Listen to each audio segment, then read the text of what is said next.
Today we will be solving one-step equations with multiplication and division. Okay, I would like to remind you that when we see a number and a variable next to each other, this represents multiplication in algebra. Okay, so negative 3c is negative 3 times c. Okay, so when we are solving these one-step equations, we are going to continue to use inverse operations, which is just the opposite. So because for an x, this represents multiplication, we are going to divide by 4 on both sides, again, to keep it balanced. If I divide it by 4 on one side, I have to divide it by 4 on the other.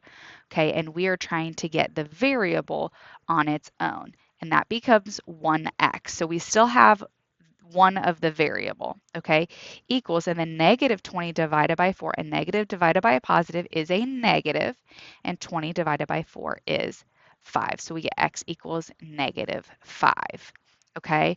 Then same thing on this one. We are just dividing by a negative number here, negative 3 times c. So we're dividing by that coefficient, that number multiplied by the variable, okay? And we, again, will do that on both sides. 6 divided by negative 3, a positive divided by a negative is a negative. 6 divided by 3 is 2. And we are left with negative 2 equals c. And again, it does not matter which side the variable is on. Both are equivalent, okay? You can try number 9 on your own there.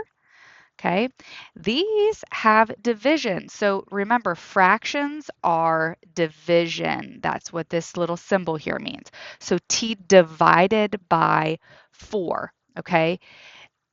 So we are going to multiply by 4 over 1, okay? Or multiply by 4, okay? And 4 divided by 4 is going to cancel out, and we are left with t. If I multiply by 4 on one side, I have to multiply by 4 on the other.